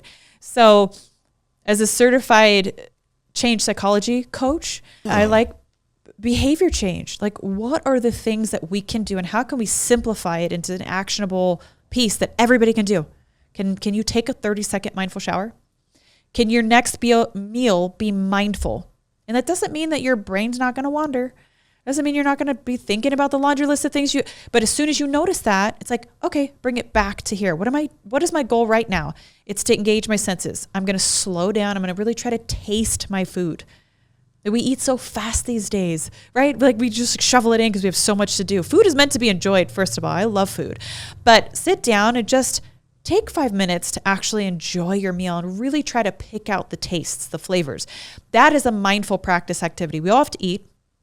Just try that for a meal. Like, really try to taste every piece of your food, all the flavors. I got to a point where I don't even eat salad dressing anymore, because I'm like, this salad is so flavorful. Like, this is wild. I just never realized it because I was so busy dousing it with something. Anyways, you know, I just say these are actionable things that you can do, and it takes practice to become mindful and to not take today for granted and not take tomorrow for granted and all of these things. But that's part of what I'm trying to do with my platform is, you know, have good conversations with genuine people, learn stuff. And I write a newsletter too every 2 weeks. I know we talked about this before. If you go to MieshaTate.com, it's really easy. Subscribe. And if you hate it, just unsubscribe. It's not going to hurt my feelings. But if you want, give it a try. I won't bombard you. It's every 2 weeks. And in there, I try to provide some of my best information and these things that I've overcome myself. I don't use AI. I don't have a ghostwriter? I don't have a ghostwriter. I write these things myself, and it's a lot of thought and work that goes into this because I pour my heart and soul into it because I want it to mean something. There's a lot of stuff out there, and I'm not putting anybody down who's got 1,000,001 things going on and needs somebody to kind of write a shell for them. And, I get it. I'm just saying I'm doing it different. That's all. Yeah. And I'm trying to give these actionable pieces to people in that newsletter on top of just fun things like recipes that I make and discounts and giveaways. And I try to make it fun and interactive as well. But the piece that I think is the most valuable is those mindset pieces that I'm trying to put into this newsletter for people so that they can really take these things and say, you know what, I hear you and I want to be more like that. How? Right. How do we do that? That's the whole purpose of your Built for Growth podcast, right? Is Right. like you want to bring these things to an audience of people that maybe want to accomplish the goal but don't have the tools. Correct. Yeah. I love that. It's funny. For the last month, our coaching program, I coach loan officers and real estate agents in addition to doing loans. And I heard a tool like this, like you were mentioning, and I'm like, you know what I'm going to do? I'm going to try to ride in silence. So if I'm driving by myself, it has been decades since I have not. Okay, well, if I'm driving somewhere, I should also be consuming a podcast. Yep. And at this point, the cars drive themselves. Our Tesla literally drives itself. My truck has like adaptive cruise control. So I can be listening to a podcast while texting and driving, while going to jiu-jitsu. And the first time I did it, it's 9 minutes from here to 10th Planet Jiu-Jitsu. I was so uncomfortable being alone with my thoughts for 9 minutes. I'm like, I am a shit show. Like my brain I can't even be alone with my own thoughts for 9 minutes. And so now it's been like a challenge. And if I'm being honest, I'm driving to Texas next month to host one of our annual events. And I'm like, Chris, you got to come with me because I have to have somebody to talk to. I got to have an excuse to listen to a podcast. I cannot be alone with my thoughts for 22 hours on the drive to Texas. But it's crazy how we're so inundated with external inputs that it's hard to just be alone with yourself for 9 minutes. It is. And you know what happens a lot of times when you're alone with yourself? All the little things that you've compartmentalized and put away and haven't wanted to deal with because you just stay so busy that they don't have time to be present will start to come forward. And it's a really necessary thing. I don't want to scare people away from that, but do it in bite-sized pieces. I would say your present 9 minute drive. 9 minute drive, right? You tested it out and it was like, whoa. But people who oftentimes constantly have to have music on in the background or a podcast, or it's like, it's never a quiet moment. They're never just alone with their thoughts. They don't take the time to process that stuff. And I know, because I speak from experience, I was definitely one of those people. I never wanted to be alone with myself because I didn't know how to confront the things that would come at me when I was alone with myself. But now that I've gotten more comfortable with that, so has my peace come, right? Because I've dealt with those things and I've been forgiving of myself. I've been tolerant of, the imperfections and just, it's okay. Like you can move through this. You can get through it. You can work through this, but you've got to address it. Otherwise nothing changes. Yeah. Right. So there's moments when you can be alone with yourself and just with your thoughts, like, do it small first, but try to get in touch with yourself. Try to ask yourself the dark questions or the hard things or move through your trauma so that it doesn't become a weight that you carry anymore. It can actually move through you instead of just staying on your back. Yeah. I love that. I want to give the fight fans one more chunk of something to listen to who showed up to hear about your fight stuff. You mentioned preparation process. My friend Hal Elrod, who wrote the book, The Miracle Morning, if he's out here again, we should have him on your podcast. He has this quote where he says, every success you've ever had in your life was preceded by a process. Whether that's having a good relationship or mentoring your kids or fighting or whatnot. So I want to ask, as you're still under contract and we can't talk about it because of disclosure reasons and whatnot, but you have another fight you're trying to make early next year. What is the process when Miesha gets the call from Dana or his team and like, okay, you're going to fight on March 32nd, Jesus, I'm dumb. March 13th. What is the process for Miesha to get back into like fight mindset? And now that you're at peace with yourself, how do you turn on that switch of like, oh, now I'm going into the ring with somebody who's going to try to kill me and I need to try to kill them? Like what does your process look like when you get the call that there's another fight coming up? Oh, that's a great question. And it's a little bit of a loaded one. So hang on here with me for a second. But I will tell you that my entire career, I was always outcome based. I had to be a winner. So I was a winner, because if I lost, I was a loser. And what I realized is that I had to get comfortable with the concept of being effort based and no longer outcome based.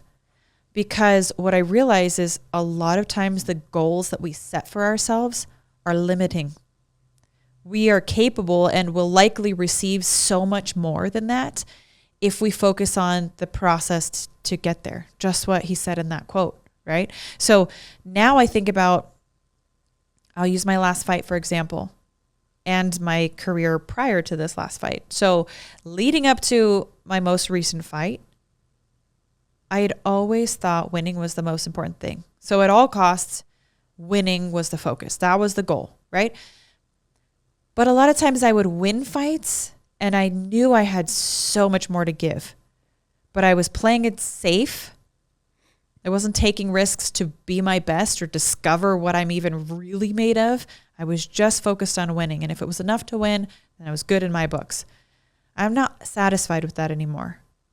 And that means I had to come to terms with, that might mean in lieu of becoming your best and really finding what you're made of, you may lose, right? Because anytime you take risks, the more risk you take, the more potential there is for it to get a little squirrely. Right. You don't really know whether it's going up or down, you know? And I had to be okay with that. But I also thought, well, if I really focus on my effort instead of the outcome, I'm also more likely to get the outcome that I want. Right. Right? Like the odds are like I'm more likely to go for that because I know that I'm good at what I do because I work hard for it and I've done it for a really long time. So there's no reason to not believe in myself. And even if you're starting your career and you haven't proven that to yourself, like just the fact if you can switch your mindset like this, that's a reason to believe in yourself. Yeah. Like you're cut of a different cloth. If you can start to internalize this and really wrap your head around how much you put into something versus what you get out of it. That's what really matters. And my last fight, I don't want to say last like I'm retired, my most recent fight, because everybody's like, when are you retiring? Not yet. I went into that fight as a betting underdog, and I had lost my 2 fights before that. So my 2 fights before that were close decisions. I lost. I didn't wrestle at all. That's what got me to the dance. So for me, getting back to my wrestling fundamentals changed everything. And I went into this fight with the goal of, I will take her down no matter what. I may lose this fight.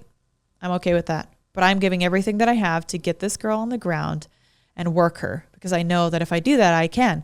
And I had a 10-8 round 1, complete domination. I think I got her down in like 13 seconds. Round 2, same thing. Got her down. She stood up one time against the fence. And instead of the old Miesha, what the old Miesha would have done is fight so hard to keep her down that I would have lost position. And I said, you know what? She's going to stand up. She's already on her way up. Let's go with the pressure. Let's lift her as she stands, take her right back down. Instead of being like, no, I can't let you do that. I can't let you get up. You know, that's what I used to do. Like, I've got to hold on to like for dear life. And then pretty soon you're in a bad position. Right? So 10-8 round, second round, third round, same thing. On my way to a 10-8 round, and I choked her out. And that was a fight that, you know, by most people looking in thought that I was going to lose that fight. Well, I could see why, because based on the 2 fights before that, I wasn't wrestling at all. I was just striking, and this girl was more of a striker, you know, than I am. And no, but she was also a black belt on the ground. And I just absolutely, that fly just loves you, doesn't it? Yeah. The fly is getting really annoying. More proof that we film in my garage, right? Yeah, I love it. Oh, man. At least it's not bothering me while I'm talking. So anyways, you know, that's what I did is I moved my whole focus from the outcome based. And it blew my mind because I not only got the outcome that I wanted, but it was far better than I ever could have imagined. I didn't just win. I dominated in a fight that I was supposed to lose. And all I did was change my mind. My body was like the same preparation. I always prepare hard. I'm always Right. in great shape. I always, have good weight cuts now. Like, yeah, if anything, I might say that I probably wasn't in quite as pinpoint shape as I had been in my 2 prior fights because I had focused so much. I was working with Coach Cal, who's just a mastermind when it comes to fitness and whatnot. He worked with TJ Dillashaw, Olympic wrestlers like Helen Derulis, and there's a few more. It's too much to list. But anyways, he turns your body into a math equation. So he's a math professor as well, and he's so smart. He can write like the algorithms for like the Whoop watch, and you know what I mean, though, that kind of smart, like Right. real smart, real smart, right? And he had me in top 1% shape for those fights, and I lost, and it had nothing to do with my conditioning. I was I could have done anything. I could have run a marathon. I could have literally anything. I was in such good shape. And then my last fight, I said, my most recent fight. See, you do that. Talk to you soon. Yeah, I know the flies like buzzing around me now. Where'd he come from? Because he wasn't I don't here know, a little wasn't while ago. here. He just started Go bug Chris. visiting us. Yeah. So anyways, I started, what was I saying? Now I lost my train of thought. Top physical shape. Yeah, I was in the best physical shape. And then my most recent fight, I didn't work with Coach Cal because I realized I had to do more work on my mental and emotional. So I focused on that as opposed to like the insane workouts. And I was still in good shape, great shape. Right. But I fixed everything in my mind and my heart, my soul, like all of that was working synergistically. And I was like, that's what you're capable of, Miesha. Because everybody in the UFC is some type of top 0.10010000001% Yep. of physicality. So, I mean, in rare form does somebody or in rare circumstances does somebody dominate somebody else in the UFC physically. I have to imagine at that level, like Michael Jordan has talked about, it's much more of a mental game, right? Like everybody in the NBA made it into the NBA, but the true superstars, it probably came because of their mental toughness. Yeah, believing in themselves. Absolutely. It was all mental for me because I know I was capable of that much sooner in my career. I just lacked the concept. Yeah. I just held myself back by my own goals. Oh, just win. That's so simple and short-sighted. No, be your best.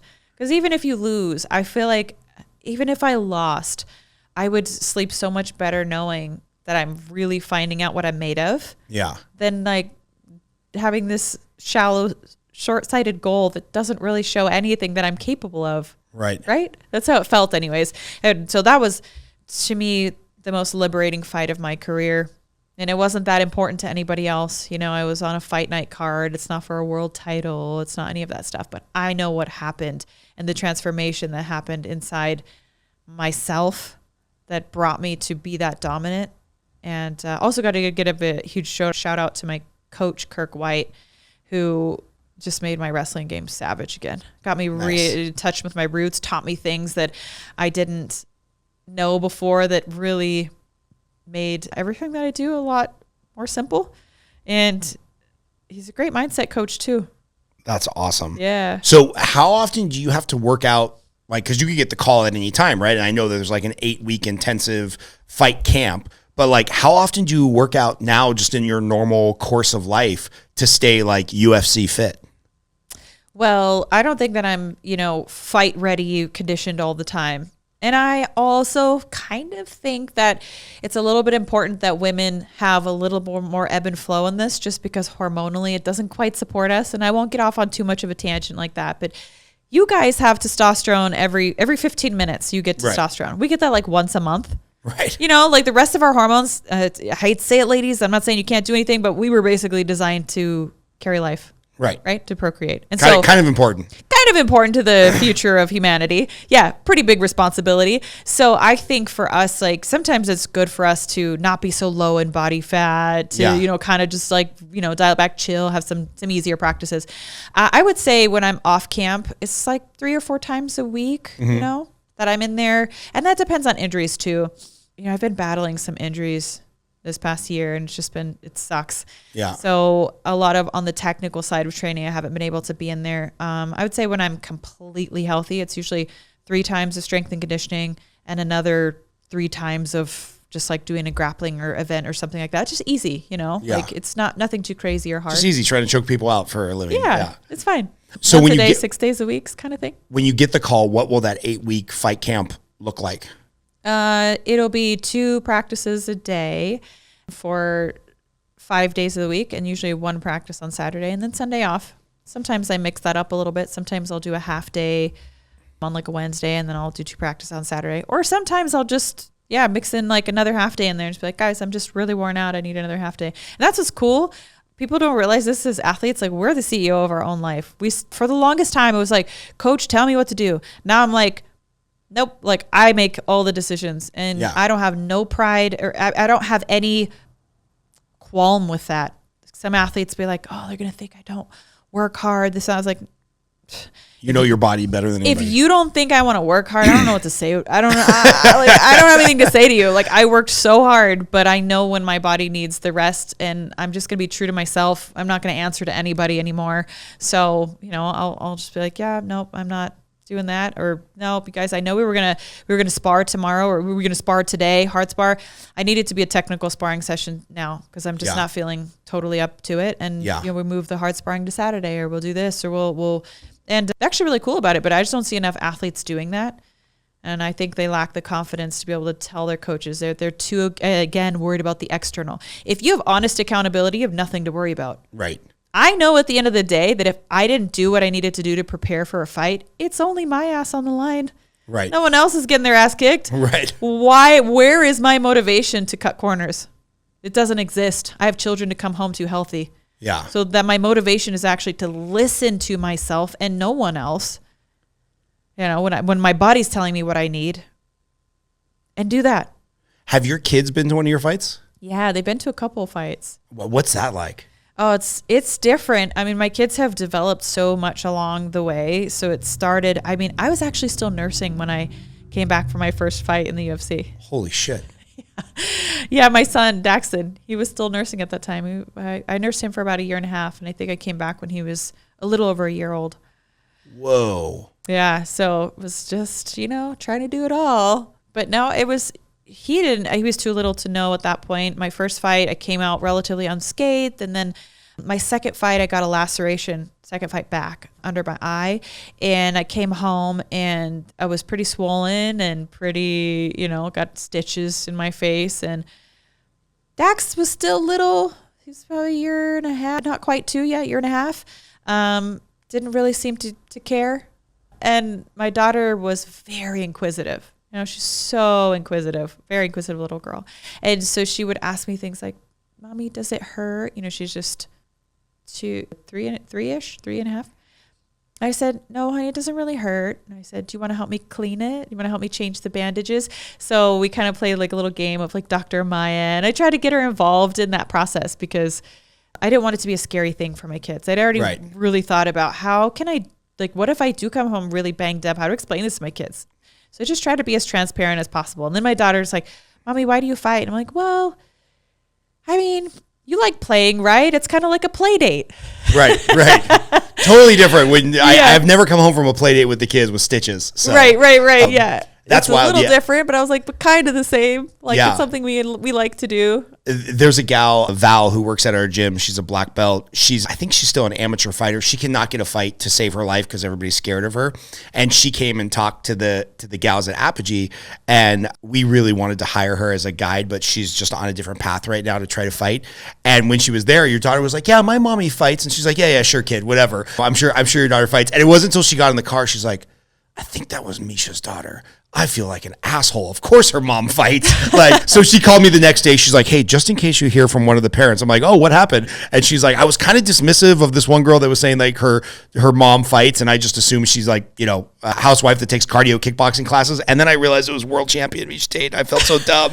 And I'm like, I know Miesha. I don't think she's going to take it personally. Not at all. Yeah, I always like to end these podcasts with a couple of questions. We're filming this towards the end of 2024, obviously coming into 2025 when you're going to likely fight again. What are you most looking forward to in life of Miesha, whether it's fighting or kids or date night or whatever it is? What are you most looking forward to? And then I always like to ask, because I'm a movie junkie, what's your favorite movie and why?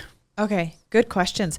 So I'm most looking forward to when we move to Boise and I can homestead. Oh, I'm so excited. So I have chickens. I don't know if you know that. I have chickens. Yes, this is a gateway drug. So now I want goats and pigs and, but I want to grow my own food.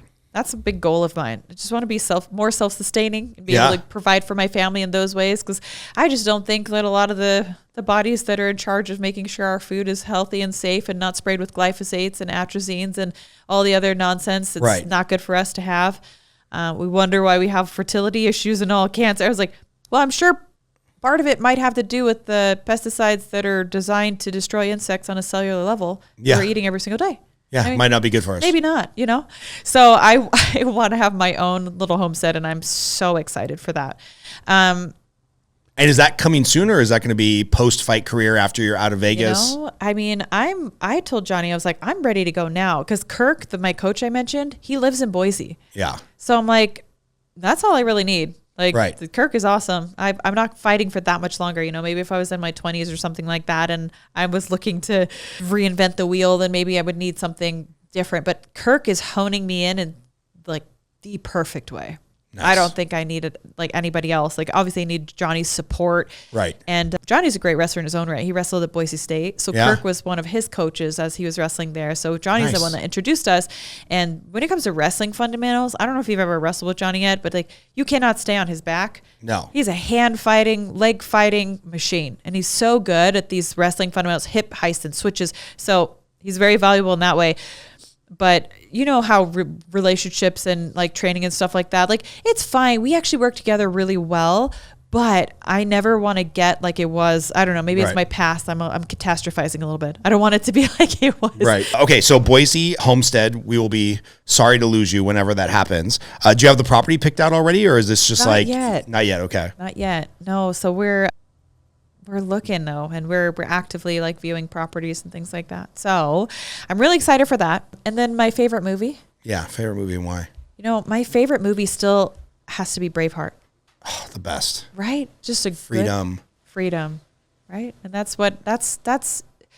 brings me back, one last pitch on the podcast. I'm truth seeking in that podcast.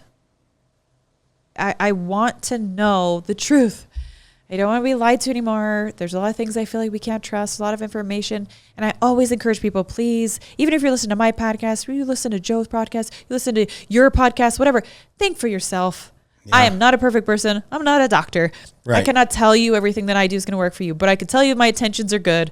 And I'm going to always try to deliver the truth, because that's my credibility. That's me first and foremost. And yeah, do I get sponsors and things to try to make the podcast where it's not costing me money to do it? Right. Of course. But I will not have a sponsor ever. Like, you cannot buy me out. I will never have a sponsor that I don't believe in. Yeah. Like, I've already had that, had that offer. It's not the point. Right. If I don't think it's a good product, I'm not going to bring it to people and lie to them, because it defeats the whole purpose. I'm sure there's a lot of weed stores in Vegas that want to sponsor you, and that's just not really on brand with what you're trying to do. And I, nothing against people who smoke weed. I know plenty of people do. It's not my thing. It's not my drug of choice. I'm more of a kava and or microdose kind of person. Yeah. I like to microdose mushrooms every once in a while. I'm more of a nicotine and caffeine, serious addiction. I love to the nicotine. Two. I know, it's the worst. But it's so good. I know. How do you consume? That's the thing though. Well, if it wasn't for I had a lady sitting here, I'd be smoking a big giant cigar. But when I don't, I'm now addicted to these stupid Zyn nicotine pouches. I know what you're talking about. God, it's so bad. Every once in a while, I'll grab one of those from Johnny too, because he uses those all the time, and like every once in a while, I love the buzz from nicotine, man. Yeah. But I don't think nicotine by itself is that bad. It's all the stuff from smoking cigarettes that gives you the carcinogens. At least that's a story I tell myself. Yeah, I need to have an expert on. Yeah, there we go. We're on the same page. I'm like, I think the little Zyn packs. Oh, there's probably some things that aren't great, but I love that buzz. Yeah, I do. I'm with you. You heard it here first. Yeah. Miesha also addicted to nicotine like the rest of us guys. No, I'm not addicted. We're going to clarify that. Okay. You enjoy it. I enjoy it, but it's so rare that I do it because I like it so much. I'm like an anti-vice person. I will have no vices in my life, so I don't drink coffee. I don't even probably sugar. Nicotine could certainly be a vice because I love it so much. I'm so careful not to ever do it to a point where it's like I'm relying on it or need it. So it's like a real treat for me. Well, I got to say, thank you for being on. Thank you for being so authentic. A lot of times I can tell when I'm interviewing people, they don't want to go to any of those places that they don't want to talk about. So I just appreciate you being authentically you and honest. And I hope we have you on again. Oh, yeah. Well, we're both local. So plus there's a great restaurant in Boulder. What is it? It's like have you ever been there? Oh, come on, Miesha. What's the name of it? Pasty? Yes.